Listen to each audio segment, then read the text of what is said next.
તો હેલો દર્શક મિત્રો તમે જે દ્રશ્યો જોઈ રહ્યા છો ને એ સાહેબ જૂનાગઢના મિત્રો શિવરાત્રિના મેળાના છે। હા બિલકુલ યાર। તો દર્શક મિત્રો અત્યારે જૂનાગઢની અંદર સાહેબ જે દુર્ઘટના ઘટી છે અને સાહેબ જે થયું છે ને એ સાહેબ તમે જોઈ અને સાંભળીને દર્શક મિત્રો તમે વિચારતા રહી જશો કે સાહેબ આવું શા માટે। અને દર્શક મિત્રો એ પણ એક સાધુ સંતના હાથે।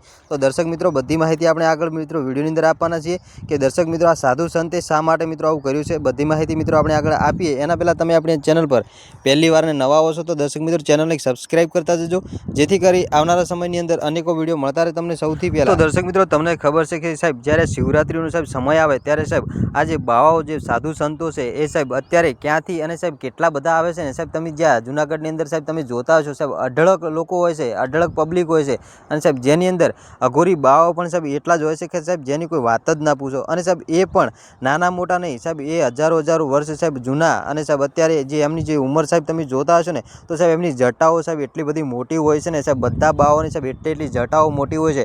અને સાહેબ તમને થતું છે કે આ બાવો નીકળે છે ક્યાંથી તો સાહેબ એને એ પણ સાહેબ શિવરાત્રીના મેળાની અંદર સાહેબ જૂનાગઢમાં જ જોવા મળે છે। અને દર્શક મિત્રો બધા બાવાઓ પણ સાહેબ નિર્વસ્ત્ર હોય છે, એમની પાસે સાહેબ એક પણ સાહેબ વસ્ત્ર એટલે સાહેબ એક પણ કપડું પહેરવા હોતું નથી। અને સાહેબ આ બાવો એટલે સાહેબ એકલું સાહેબ કહેવા માત્રે સાહેબ તેઓ બાવો નથી હોતા પણ સાહેબ એમનું સત પણ એટલું જ હોય છે। તો દર્શક મિત્રો અત્યારે સોશિયલ મીડિયાની અંદર શિવરાત્રીના મેળાની અંદર સાહેબ જે પબ્લિક સાહેબ એકઠી થઈ છે અને સાહેબ જે અત્યારે જે માહોલ સાહેબ જે સર્જાયો છે ને એ સાહેબ તમે માહોલ જુઓ ને તો સાહેબ તમારા સાહેબ હોશ ઉડી જશે કે સાહેબ અત્યારે આટલી બધી પબ્લિક એ પણ સાહેબ જૂનાગઢની અંદર અને સાહેબ આ શિવરાત્રીના મેળાની અંદર અને આટલી બધી પબ્લિક આવે છે ક્યાંથી અને આટલા બધા બાવાઓ આવે છે ક્યાંથી એ સાહેબ તમે વિચારી પણ નહીં શકો। કારણ કે સાહેબ અત્યારે જોવા જઈએ સાહેબ આટલા બધા બાવા જોવા નથી મળતા પરંતુ સાહેબ જ્યારે શિવરાત્રીનો મેળો આવે, જ્યારે સાહેબ શિવરાત્રીનો સમય આવે ત્યારે સાહેબ લાખો નહીં પણ સાહેબ તમે જુઓ તો એટલા બધા સાહેબ બાવાઓ આવી જાય છે સાહેબ જેની કોઈ આપણે ગણતરી પણ ના કરી શકીએ। અને સાહેબ એ પણ અત્યારે ક્યાંથી આવે છે એની સાહેબ હજુ સુધી કોઈ સાચી માહિતી મળતી નથી કે સાહેબ આટલા બધા બાવો આવે છે ક્યાં। તો દર્શક મિત્રો આ સાહેબ નિર્વસ્ત્ર સાધુ સંતના સાહેબ તમારે જો દર્શન કરવા હોય અને સાહેબ જો એમને જોવા હોય તો સાહેબ તમારે જૂનાગઢ અત્યારે સાહેબ શિવરાત્રીનો મેળો ચાલી રહ્યો છે ત્યાં જવું જોઈએ। તો દર્શક મિત્રો આજના વિડીયો અંદર આટલી જ માહિતી, મળીશું આપણે ફરી એક નવા વિડીયો સાથે।